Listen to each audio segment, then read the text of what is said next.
नमस्कार विद्यार्थी मित्रांनो, स्वागत आहे तुम्हा सर्वांचं महा एक्झाम पॉइंट आपल्या एज्युकेशनल यूट्यूब चॅनलवरती। तर विद्यार्थी मित्रांनो, आपला आजचा व्हिडिओचा भाग हा 2 आहे, ज्यामध्ये आपण भूमी अभिलेख विभाग पदभरती 2025च्या मित्रांनो परीक्षाभिमुख अशी परिपूर्ण IBPS पॅटर्न आधारित भूकर्मापक या पदासाठी मित्रांनो आपण परीक्षा निहाय अशी मित्रांनो PYQ बेस अतिसंभाव्य व महत्त्वाचे मित्रांनो आपण प्रश्न सिरीज सुरू केलेली आहे, ज्यामध्ये आपण विषयानिहाय रेग्युलरली आपले व्हिडिओज अपलोड करत आहोत मित्रांनो। ज्या प्रकारे आपण 2021च्या भूकर्मापक तथा लिपिक या परीक्षेमध्ये आपण अनेक विद्यार्थ्यांना यश संपादन करून दिलेलं आहे मित्रांनो, ज्यामध्ये त्यावेळेस आपले 100+ मित्रांनो विद्यार्थी जे की भूकर्मापक तथा लिपिक या पदाकरता मित्रांनो जे की निवड झाली होती। त्याच प्रकारे मित्रांनो आता 2025 जी मित्रांनो रिसेंटलीच विभागनिहाय जाहिरात प्रसिद्ध करण्यात आली, ज्यामध्ये 900+ जागा भरल्या जाणार आहेत। त्यामध्ये देखील मित्रांनो अशाच प्रकारे आपण टार्गेटेड स्कोर ठेवून अनेक विद्यार्थ्यांना मित्रांनो या पदावर रुजू करण्यासाठी परिपूर्ण जो तुमचा अभ्यासक्रम आहे त्या पॅटर्न आधारित मित्रांनो आपण आपली जे संपूर्ण काही सिरीज मित्रांनो आपण सुरू केलेली आहे। तर मित्रांनो तुम्ही आपल्या चॅनलवर नवीन असाल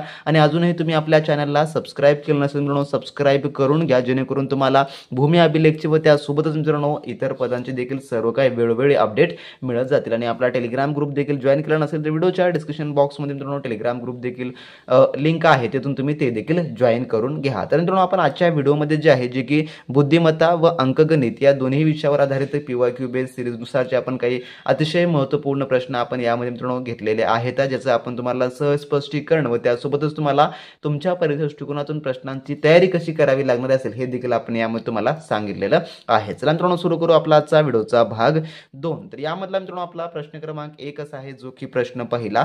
तर प्रश्न पहिला काय म्हणतो पहा, की सीता समोरून 5व्या क्रमांकावर व गीता मागून 3ऱ्या क्रमांकावर आहे। जर सीता व गीता दरम्यान मनोज, राम व रमेश बसलेले असतील तर रांगेमध्ये एकूण किती विद्यार्थी आहेत? तर रांगेमध्ये एकूण किती विद्यार्थी आहेत हे आपल्याला या ठिकाणी सांगायचं आहे। तर मित्रांनो IPSच्या पॅटर्ननुसार तुम्ही एक गोष्ट लक्षात ठेवायची आहे, आणि TCS व IBPS मध्ये जास्त काही अंतर नाही आहे, परंतु IBPS जे आहे थोडक्यामध्ये तुम्हाला किचकट व वेळ खाऊ प्रश्न या स्वरूपाचे थोडक्यामध्ये विचारत असते। तर TCS जे आहे त्याचा आपण आन्सर कीद्वारे थोडक्यात फॉर्मॅट आपण बघू शकतो, परंतु आपल्याकडे IBPSची आन्सर की येत नसते। तर जेवढे काही आपले विद्यार्थी मागील परीक्षेमध्ये जे की आपल्याला मागील 2 वर्षाचा याचा अनुभव देखील राहिलेला आहे, त्या मानाने आपण हे तुम्हाला संपूर्ण प्रश्न या ठिकाणी देत आहोत। जे काही सिटिंग अरेंजमेंटचे क्वेश्चन्स असतील, त्यानंतर बोडॅमसवरचे क्वेश्चन असतील किंवा वयवारीवरचे क्वेश्चन असतील, हे संपूर्ण काय थोडक्यामध्ये TCS जे आहे ते विचारत असतं। आणि TCS जे आहे मागील 2021च्या एक्झाममध्ये IBPS जे की मागील 2021च्या एक्झाममध्ये देखील ह्या स्वरूपाचे प्रश्न विचारलेलं होतं। आणि मित्रांनो मुख्यतः जे काही तुमची नोंदणी व मुद्रांक विभागाची देखील रिसेंटलीच परीक्षा झालेली आहे, त्यामध्ये देखील तुम्हाला अशा स्वरूपाचेच परीक्षेमध्ये प्रश्न पाहायला मिळालेले आहेत, जे की ती देखील परीक्षा IBPS याच कंपनीने थोडक्यात घेतलेली होती। तर आता या प्रश्नांचा सोडावा कसा करायचा, तर या ठिकाणी अशा प्रकारचे प्रश्न जो तुम्हाला परीक्षेमध्ये विचारतात, तर सोडाव्यासाठी अतिशय एक सिंपल ट्रिक आहे, की प्रश्नामध्ये आपल्याला काय म्हटलेलं आहे की सीता किती वेळ आहे, समोरून 5व्या क्रमांकावर आहे। म्हणजेच काय, तर सीताच्या समोर एकूण 5 मुले बसून आहेत। तर 1 2 3 4 आणि 5 5व्या क्रमांकावर कोण आहे, तर 5व्या क्रमांकावर आहे जे की सीता। त्यानंतर म्हटलेलं आहे गीताला काय म्हटलेलं आहे, गीता मागून 3ऱ्या क्रमांकावर आहे। तर 1 त्यानंतर 2 यानंतर 3, म्हणजे ह्या ठिकाणी ती गीता कितव्या क्रमांकावर आहे, मागून। आणि त्यामध्ये म्हटलेलं आहे की या दरम्यान या दोघींच्या दरम्यान म्हटलेलं आहे कोण कोण आहेत मग, तर मनोज आहे, त्यानंतर राम आहे व रमेश आहे। असे एकूण किती मुलं आहेत, तर 3 मुलं या ठिकाणी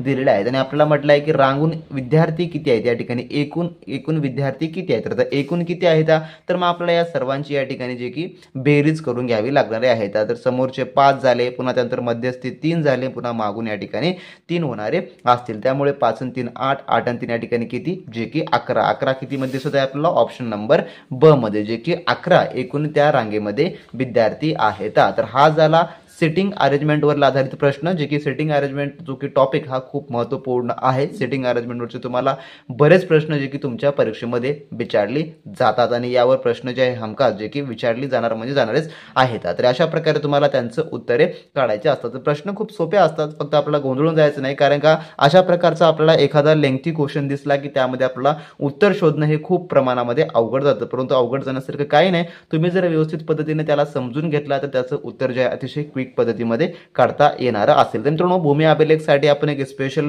रेकॉर्डेड बॅच देखील मित्रांनो आपण सुरू केलेली आहे, ज्यामध्ये तुमचा संपूर्ण काही अभ्यासक्रम त्यामध्ये सोबतच परिपूर्ण पॅटर्न आधारित 10 टेस्ट सिरीज व त्यासोबत तुम्हाला ऑनलाईन प्लस PDF टेस्ट असे सविस्तरपणे टेस्ट सिरीज देखील आपण त्या ठिकाणी उपलब्ध करून दिलेला आहे व संपूर्ण विषयानिहाय त्या ठिकाणी तुम्हाला ईबुक देखील इंटिग्रेट आपण करून दिलेलं आहे. जर तुम्ही अजूनही आपली ते कोर्स घेतला नसेल तर लगेच आपली ॲप्लिकेशन डाउनलोड करून घ्या, ज्या ठिकाणी तुम्हाला 499 मध्ये आपण डिस्काउंट ऑफरमध्ये संपूर्ण देत आहोत.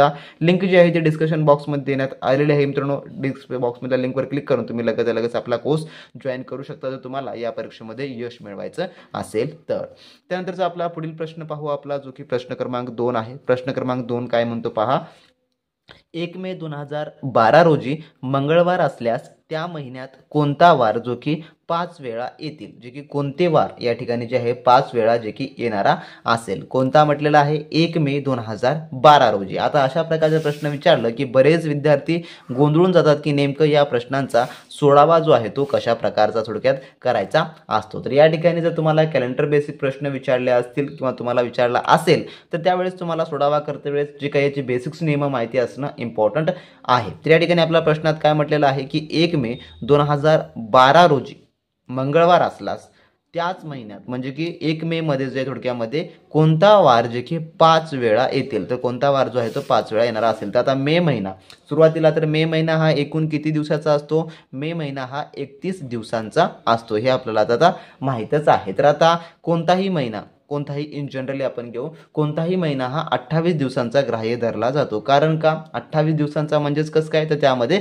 4 आठवडे येतात आणि वरील जे असतात ते उर्वरित दिवस असतात. त्यानंतर काही दिवस जे आपल्याला उरतात जसं की 31 दिवसांचा महिन्यामध्ये 3 दिवस थोडक्यात जास्त असतात. जसं की या ठिकाणी म्हणजेच काय तर 4 आठवडे होण्यासाठी 28 दिवस लागतात आणि जे वरील जेवढे काय असतील दिवस ते जे आहे जे की उर्वरित दिवस ग्राह्य धरले जातात. तर यामध्ये आपण मे महिन्याचं जर काढलं तर 31 मधून 28 जर आठवडे म्हणजे की 28 दिवस म्हणजेच काय तर 4 आठवडे जर आपण यामधून वजा केलं तर आपल्याला उर्वरित किती दिवस मिळतील, जे की उर्वरितचे 3 दिवस या ठिकाणी मिळणारे असतील. तर मग याचाच अर्थ काय होणार आहे की जो वार महिन्याच्या 1, 2 आणि 3 तारखेला येतो तो त्या महिन्यामध्ये जे की त्या महिन्यात 5 वेळा येतो. तर या ठिकाणी 1 तारखेला कोणता वार या ठिकाणी आपल्याला दिलेला आहे 1 मेला. या ठिकाणी 1 मेला जो आहे थोडक्यात मंगळवार दिलेला आहे. म्हणजेच काय तर 1 तारखेला काय आहे तर 1 तारखेला आहे मंगळ. त्यानंतर 2 तारखेला कोणता आहे त्यानंतर आहे बुध. त्यानंतर 3 तारखेला कोणता आहे तर 3 तारखेला जो की येणार असेल जे की गुरु म्हणजेच काय तर गुरुवार. म्हणजेच काय 1 तारखेला काय आहे तर 1 तारखेला मंगळवार, 2 तारखेला बुधवार, 3 तारखेला गुरुवार असणार असेल. तर या क्रमवारीनुसार पाहिलं तर या ठिकाणी मंगळ, बुध आणि गुरु हे जे आहे थोडक्यामध्ये 3 दिवस जे की वार 5 वेळा येणारे असतील. ऑप्शन नंबर जे की आपला ब मध्ये या ठिकाणी पाहायला मिळालेलं आहे. तर मित्रांनो अशा प्रकारे तुम्ही कॅलेंडरवरच्या बेसिकला देखील प्रश्नांना सोडवू शकता. फक्त तुम्हाला ते सगळी संपूर्ण काही माहिती असणं आवश्यक आहे. जी आपली बॅच आहे त्यामध्ये तुम्हाला संपूर्ण काही आपण रेकॉर्डेड स्वरूपामध्ये A to Z पॉईंट्स आपण कव्हर करून दिले आहेत आणि वारंवार त्यामध्ये आपण व्हिडिओज देखील अपलोड करत आहोत. त्यासोबतच तुम्हाला वीकली एक लाईव्ह देखील आपण त्या ठिकाणी अवेलेबल करून दिलेला आहे. तर ऑप्शन नंबर ब या प्रश्नाचं उत्तर होणार असेल. जर विद्यार्थी मित्रांनो तुम्ही अजूनही भूमी अभिलेख विभाग पदभरती 2025 भूकर्मापक या पदासाठी मित्रांनो असलेली स्पेशली आपली IBPS पॅटर्न आधारित मित्रांनो स्पेशल बॅच जर मित्रांनो तुम्ही जॉईन करणार असाल तर लगेच आपली महा एक्झाम पॉईंटची ॲप्लिकेशन डाउनलोड करून घ्या मित्रांनो. त्याची लिंक तुम्हाला या व्हिडिओच्या डिस्क्रिप्शन बॉक्समध्ये मिळेल. तिथून लगेच मित्रांनो ही जी आपली सध्याला ऑफर प्राइस चालू आहे त्यामध्ये मित्रांनो बॅच जॉईन करून घ्या. यामध्ये मित्रांनो तुम्हाला स्पेशली संपूर्ण काही तुमचा A to Z अभ्यासक्रमावर आधारित मित्रांनो रेकॉर्डेड व्हिडिओ लेक्चर मिळतील. त्यासोबतच तुम्हाला त्या ठिकाणी टेस्ट सिरीज मिळतील. टेस्ट सिरीज मित्रांनो तुम्हाला ऑनलाईन प्लस PDF फॉर्मॅट दोन्हीमध्ये असणारे व त्यासोबतच तुमचा जो अभ्यासक्रम आहे त्याच्या टॉपिक वाईज मित्रांनो त्या ठिकाणी आपले सविस्तर ई-बुक देखील आपण इंटिग्रेट करून दिलेलं आहे, ज्यामुळे तुम्हाला मार्केटमधलं कोणताही बुक्स देखील घेण्याची आता अजिबात गरज पडणारी नसेल. A to Z तयारी तुमची आपल्या या मित्रांनो या कोर्समधून होणारी असेल. आपला हा कोर्स मित्रांनो जो की एकमेव असा कोर्स आहे ज्यामधून तुम्हाला मित्रांनो 100% निकालाची हमी पाहता येणार आहे आणि जो काही आपला पॅटर्न आहे त्या पॅटर्ननुसार तुम्हाला ऑनलाईन टेस्ट आणि PDF टेस्ट दोन्ही मिळणार असतील. यामध्ये मित्रांनो आपण 2014 आणि 2021 झालेले जे काही भूकर्मापक या पदासाठीचे परीक्षेमध्ये विचारलेले प्रश्न आहेत ते मित्रांनो ते देखील तुम्हाला यामध्ये आपण इन्क्लूड करून दिलेलं आहे. तर मित्रांनो मॅक्झिमम तुम्हाला 1000 ते 1500 प्रश्नांचा मित्रांनो या ठिकाणी तुम्हाला सराव करता येणार आहे. मित्रांनो 2000 प्रश्न तर मित्रांनो आपण ऑलरेडी त्या ठिकाणी तुम्हाला इंटिग्रेटेड करून दिलेलं आहे. तर ज्यांना कोणाला या परीक्षेमध्ये यश मिळवायचं आहे त्यांनी लगेच आपली ॲप्लिकेशन डाउनलोड करून घ्या आणि त्यातून मित्रांनो आपला जो हा कोर्स आहे स्पेशली मित्रांनो जो की 499 मध्ये ठेवलेला आहे तो मित्रांनो कोर्स लगेच तुम्ही एनरोल करून तर ज्या कोणी विद्यार्थी मित्रांनी अजूनही आपली ॲप्लिकेशन डाउनलोड केलं नसेल त्यांनी लगेचच्या लगेच डाउनलोड करून घ्या आणि त्या ठिकाणी मित्रांनो आपलं जे काही ऑफर प्राईस चालू आहे त्यामध्ये तुम्ही जॉईन करून घेऊन चांगल्या व उत्तम तयारीला लागा मित्रांनो. त्यानंतर आपला प्रश्न क्रमांक 3 असा आहे जो की पुढचा प्रश्न खूप इम्पॉर्टंट आहे आणि हा खूप समजून घेण्यासारखा देखील आहे. या ठिकाणी तुम्ही पाहू शकता समीकरण काय प्रकारे दिलं आहे या ठिकाणी की 16×2 या ठिकाणी सुरुवातीला, त्यानंतर भागाकारामध्ये 4 अधिक 3 आहे, गुणाकारामध्ये 2 आहे, परत भागाकारामध्ये 2 दिलेला आहे आणि समोर आपल्याला जे आहे याचं फायनल उत्तर काढायला सांगितलेलं आहे. तर हा प्रश्न जो आहे थोडक्यामध्ये बोड्यामसच्या नियमानुसार आपल्याला सोडावा लागणारा आहे. तर जो काही कंचे बागुभेव आपण त्याला जसं म्हणतो, जसं की बोड्यामस, मी या ठिकाणी तुम्हाला सूत्र देखील एक्सप्लेन करतो की BODMAS. तर याचा जो बोड्यामसचा नियम आहे तो तुम्हाला माहिती असणं अतिशय इम्पॉर्टंट आहे, कारण की आपल्याला गणितामध्ये ह्या नियमानुसार जर आपण सुरुवातीला सोडायला सुरुवात केली तरच आपल्याला जे आहे त्याचं उत्तर योग्य ते मिळतं. नाहीतर आपण जर काही कशा प्रकारची मांडणी आपण करून घेतली तर त्याचं उत्तर जे आहे थोडक्यात चुकीचं निघणारं असेल. त्यामुळे जे बोड्यामसचा जो नियम आहे तो तुम्हाला माहिती असणं इम्पॉर्टंट आहे. तर त्या बोड्यामसचा जो नियम काय सांगतो पहा या ठिकाणी. जर तुम्हाला एक्सप्लेनेशन्स मी करेल आता की बी म्हणजेच काय, तर या ठिकाणी जो बी म्हणजे आहे तो बी म्हणजे या ठिकाणी जो काही ब्रॅकेट आहे, या ठिकाणी जो काही ब्रॅकेट दिलेला असतो तो आपल्याला प्रथमतः सोडवायचा असतो. तर ओ म्हणजेच काय, तर ऑफ म्हणजे काय असतं, तर ऑफ म्हणजे जे की या ठिकाणी त्याच्यामध्ये जो ची दिलेला असतं त्याच्यासोबतचा हा त्यामध्ये जो काही गुणाकाराची पद्धत आहे तो करून घ्यायचा असतं. त्यानंतर डी म्हणजेच काय, तर डी म्हणजेच त्यामध्ये डिव्हिजन्स म्हणजे की जी काही भागाकाराची पद्धत असते ती करून घ्यायची असते. आणि एम म्हणजेच काय, तर जे काही मल्टिप्लिकेशन्स ज्याला आपण गुणाकार म्हणतो ते करून घ्यायचं असतं. ए म्हणजेच ॲडिशनल बेरीज आणि ES म्हणजे काय, जे की सबस्ट्रॅक्शन्स ज्यालाच की आपण वजाबाकी असं म्हणतो. तर हे आपल्याला ह्या नियमानुसार अशा प्रकारची गणितं जी आहे जी की सोडवायची असतात. तर आपण या ठिकाणी गणितामध्ये पाहू शकतो जे की आपल्याला सुरुवातीला ब्रॅकेट आलेला आहे, त्यानंतर यामध्ये भागाकार देखील आहे, त्यानंतर गुणाकार देखील आहे, त्यानंतर बेरीज देखील आहे, त्यानंतर वजाबाकी देखील आपल्याला करावी लागणारी असेल. त्यामुळे आपल्याला हे सूत्र जे की माहिती असणं इम्पॉर्टंट आहे. तर सुरुवातीला आपण काय करू, मग ह्या बोड्यामसच्याच नियमानुसार सुरुवातीला आपण सोडून घेऊ ब्रॅकेट. या ठिकाणी 16×2, तर या ठिकाणी आपण 16×2 जर आपण या ठिकाणी या दोघांचा आपल्याला सुरुवातीला काय करून घ्यायचा आहे, जे की थोडक्यामध्ये या ब्रॅकेटचा या ठिकाणी गुणाकार करून घ्यायचा आहे. म्हणून आपण या ठिकाणी सुरुवातीला गुणाकार करून घेऊ आपण. तर 16×2 या ठिकाणी किती होणारा, 32 जे की होणारा असेल. मग समोर काय आहे, भागाकार, जे की भागाकार जसंच तसं आपण करून घेणार आहोत, जे की म्हणजे पुढील संख्या आपल्याला काही बदल करायची नाही आहे. जसंच तसं आपल्याला ते सर्व काही लिहून घ्यायचं आहे. तर सुरुवातीला आपण ब्रॅकेट सॉल्व्ह केलं, त्यानंतर ब्रॅकेट नंतर आपल्याला काय म्हटलेलं आहे की ब्रॅकेट नंतर आपल्याला काय करायचं आहे, तर ब्रॅकेट नंतर आपल्याला भागाकार करून घ्यायचा आहे या ठिकाणी. तर ब्रॅकेट नंतर आपल्याला काय करून घ्यायचं आहे, तर या ठिकाणी आपल्याला कंस सोडावे लागणारे असतील. तर ब्रॅकेट नंतर आपण काय करू, जे की या ठिकाणी कंस सोडू म्हणजे की भागाकार जो आहे आपल्याला दिलेला तो आपण करून घेऊ. तर आपण 32 आणि 8 या ठिकाणी निशेष भाग जातो म्हणजेच किती होतं, जे की 8 या ठिकाणी येणार असेल, प्लस या ठिकाणी 8 प्लसला प्लस राहील, 3ला 3 राहील, मग या ठिकाणी परत या दोघांचा भागाकार होणार असेल, मग या ठिकाणी 1ला 1 जो की राहणारा असेल, 1ला 1 राहील कारण का 2 1 2 या प्रकारे होणारा असेल. मग त्यानंतर आपल्याला काय म्हटलेलं आहे, जे की गुणाकार, या ठिकाणी आपण या दोघांचा गुणाकार जर केलं तर 8+3 म्हणजेच की 1च राहणारा असेल आणि 8+3 या ठिकाणी किती होणार असेल, जे की या ठिकाणी 8+3 आपण या ठिकाणी 11 जे की याचं उत्तर होणार असेल. 8 आणि 3 या ठिकाणी 11 जे की आपल्याला ऑप्शन नंबर क मध्ये जे की पाहायला मिळणार असेल. तर मित्रांनो हे काही शॉर्ट ट्रिकचे फॉर्म्युले आहेत ज्या बोर्डावर क्वेश्चन झाले, त्यालाच की आपण पदावली असं देखील मराठीमध्ये म्हणतो. तर पदावली बेसिकचे थोडक्यामध्ये क्वेश्चन्स जे की तुम्हाला परीक्षेमध्ये येतात. तर काही विद्यार्थी काय करतात की सुरुवातीला यांचा गुणाकार, मग प्लस त्यासोबत यांचा जो आहे भागाकार, प्लस पुन्हा त्यांचं बेरीज असं करतात. तर त्यामुळे जे आहे चुकीचं उत्तर निघण्याचे चान्सेस जास्त असतात. परंतु आपल्याला जर समजा गणितामध्ये आपल्याला समजू लागलं की या ठिकाणी ब्रॅकेट आहे, मग भागाकार दिलाय, गणित बेरीज दिली, त्यानंतर गुणाकार दिला की म्हणजे या ठिकाणी कोणतं सूत्र असेल, तर या ठिकाणी आपल्याला हे बोड्यामसचं सूत्र जे की लागू होणार असेल. तर स्टेपनुसार आपल्याला याची सोडवणी करणं अतिशय इम्पॉर्टंट असतं. तर त्यानुसार स्टेपनुसारच आपल्याला संपूर्ण काही सोडवायचं असतं. तर या ठिकाणी काय मिळालेलं आपल्याला उत्तर, जे की ऑप्शन नंबर क, जे की या ठिकाणी तुम्ही पाहू शकता 11 हे उत्तर मिळालेलं आहे. त्यानंतरचा पुढील प्रश्न जो की प्रश्न क्रमांक 14 असा आहे, काय म्हणतो पहा की एका वर्गात 10 विद्यार्थी असून त्यांचे सरासरी वय 8 वर्ष आहे. वर्गात शिक्षक आल्यास वयाची सरासरी 2 ने वाढते, तर शिक्षकाचे वय किती. तर या ठिकाणी आपल्याला काय फाइंड करायचं आहे, जे शिक्षकाचं वय आहे ते या ठिकाणी आपल्याला त्याला फाइंड करायचं आहे. तर वय काढायचं आहे. तर काय वय निघणार असेल ते पाहू आपण. तर 10 विद्यार्थ्यांचे एकूण वय किती आहे या ठिकाणी 10 विद्यार्थी असून त्यांचे वयाची सरासरी वय 8 वर्ष आहे. तर या ठिकाणी आपण काय करू 10 विद्यार्थ्याचं एकूण वय सुरुवातीला घेऊ. जे की 10 विद्यार्थी आहेत त्या ठिकाणी त्यांचं आपण एकूण वय घेऊ. एकूण वय जसं की 10 विद्यार्थी गुणाकारात या ठिकाणी येणार असेल जे की 8 म्हणजेच काय तर हे सरासरी वर्ष झालेलं आहे.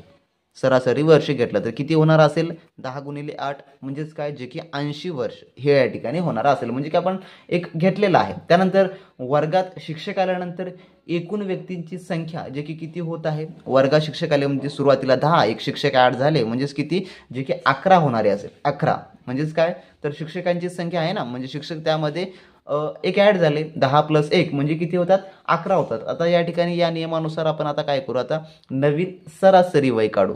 नवीन सरासरी वय किती निघणारा असेल तर जुना सरासरी किती आहे तर 8 आहे.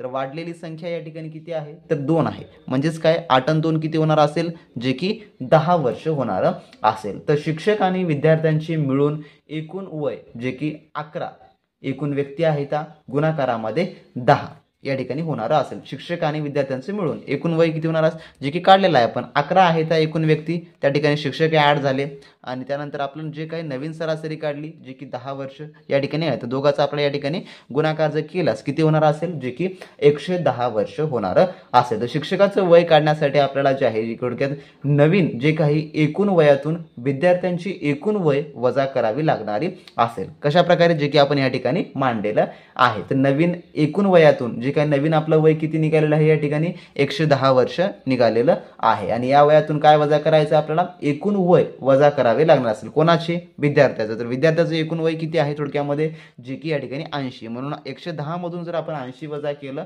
तर या ठिकाणी किती येणार असेल तर या ठिकाणी 30 वर्ष थोडक्यामध्ये येणार असेल. तर 30 वर्ष काय आहे तर 30 वर्ष या त्या शिक्षकाचं वय होणार असेल जे की ऑप्शन नंबर आपल्याला अ मध्ये जे की पाहायला मिळणार असेल. तर अशा प्रकारे तुम्हाला या लेवलचे प्रश्न देखील परीक्षेमध्ये येतात आणि तुम्हाला ह्या प्रकारे त्याचा परीक्षेमध्ये सोडावा देखील करून घ्यावा लागणार असेल. सुरुवातीला आपण काय केलं जे काही विद्यार्थी आहेत त्यांचं वय काढून घेतलं त्यानंतर एक शिक्षक आला त्यामध्ये शिक्षकाचं देखील आपण त्यामध्ये संख्यामध्ये व्यक्ती ॲड करून घेतला त्यानंतर नवीन सरासरी वय काढलं आणि त्या नवीन सरासरी वयामधूनच मागील जे एकूण विद्यार्थ्याचं वय आहे ते मायनस केलं त्यानंतर आपल्याला शिक्षकाचं जे वय या ठिकाणी मिळालेलं आहे. तर अशा प्रकारे आपण याचा सोडावा केलेला आहे मित्रांनो.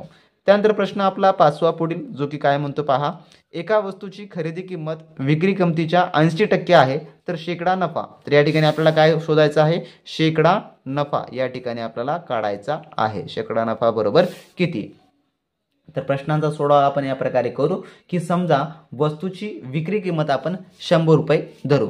या ठिकाणी काय म्हटलेलं आहे की एका वस्तूची खरेदी किंमत विक्री किंमतीच्या 80% आहे म्हणजे की आपल्याला खरेदी किंमत या ठिकाणी किंवा विक्री किंमत दिलेली नाही. म्हणून आपण काय करू वस्तूची विक्री किंमत जी आहे वस्तूची विक्री किंमत किती म्हणू आपण जे की 100 रुपये आहे असं आपण जे आहे थोडक्यामध्ये मानू 100 रुपये आहे.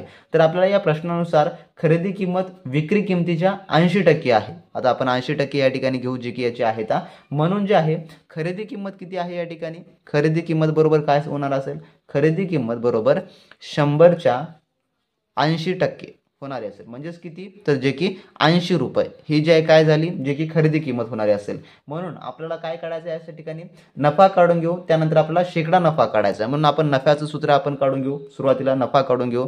तर नफ्या सूत्र काय आहे विक्री किंमत वजा खरेदी किंमत हे काय सूत्र आहे जे की नफा काढण्याचं सूत्र आहे. म्हणून नफा कसा आहे या ठिकाणी विक्री किंमत आपण 100 घेतलेली आहे आणि खरेदी किंमत किती 80 रुपये या ठिकाणी घेतलेली आहे. म्हणून 100मधून 80 गेल्यास किती जे की 20 रुपये आपल्याला या ठिकाणी मिळणारा असेल. आता शेकडा नफा आपल्या समोर काढायचा आहे. तर शेकडा नफ्याचं सूत्र काय आहे मग शेकडा नफा काढण्यासाठी तर शेकडा नफ्याचं सूत्र आहे नफा भागाकारामध्ये जे की खरेदी किंमत गुणाकारामध्ये 100 हे काय सूत्र आहे तर जे की शेकडा नफा काढण्यासाठीचं सूत्र आहे. मग आता शेकडा नफा आपल्याला जो या ठिकाणी दिलेला आहे तो या ठिकाणी तो आपल्याला मांडून घ्यायचा आहे. म्हणजेच काय तर 20 जे की नफा आहे खरेदी किंमत जे की 80 रुपये आहे आणि गुणाकारामध्ये जे की 100 होणार असेल. तर गुणाकारामध्ये किती येणार असेल 100 या ठिकाणी आपल्याला मिळणार असेल. तर या दोघांची आपण छेडाछेडी केलं तर 1 आणि 1 जे की 4 या ठिकाणी असेल, म्हणजे की 20 चौक 80 या ठिकाणी याप्रमाणे आपल्याला मिळणारा असेल. म्हणजेच काय तर 4 गुणाकारामध्ये जे की या ठिकाणी 100 जर आपण या ठिकाणी काढलं तर या ठिकाणी किती होणार असेल, जे की 4 20. म्हणजेच काय तर थोडक्यात 25% हा जो आहे या ठिकाणी आपल्याला शेकडा नफा हा मिळणारा असेल. किती तर जे की 25% या ठिकाणी, जे की ऑप्शन नंबर आपल्याला किती दिसत आहे, जे की ऑप्शन नंबर ई मध्ये आपल्याला दिसत आहे. तर या ठिकाणचा शेकडा नफा किती होईल, जे की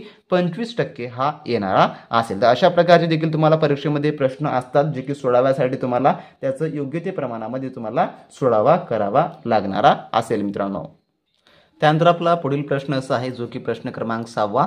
काय म्हणतो पहा, दर साल दर शेकडा 8 दराने किती वर्षात 7,500 रुपये, जे काही 7,500 रुपयावर 2160 रुपये म्हणजे 2,160 रुपये मिळकत होईल. तर या ठिकाणी काय म्हटलेलं आहे आपल्याला, जे की किती मिळकत होईल हे या ठिकाणी सांगायचं आहे. दर साल दर शेकडा किती आहे यामध्ये या ठिकाणी 8 दराने आहे आणि किती वर्षात या ठिकाणी आपल्याला जे की दिलेलं नाही. तर वर्ष आपल्याला या ठिकाणी शोधायचं आहे आणि जे काही 7,500 रुपयावर 2,160 रुपये जे की मिळकत होणारी आहे असं या ठिकाणी सांगितलेलं आहे. तर या ठिकाणी आपल्याला काय काढायचं आहे, मग जे काही वर्ष आहेत ते आपल्याला या ठिकाणी शोधायचं आहे. तर प्रश्न आपला कसा आहे, जे की या ठिकाणी सरळ व्याजाचं जे सूत्र आहे आपल्याला त्याप्रमाणे या प्रश्नाचं उत्तर जे आहे आपल्याला शोधायचं आहे. तर सरळ व्याजाचं सूत्र काय म्हणतं आपल्याला, सरळ व्याजामध्ये या ठिकाणी आपल्याला पर्सेंटेज दिलेले आहे, मिळकत दिलेली आहे आणि जे काही मुद्दल दिलेला आहे या ठिकाणी सरळ व्याज दिलेला आहे, दर हा आपल्याला दिलेला आहे, परंतु आपल्याला या ठिकाणी कालावधी हा थोडक्यात दिलेला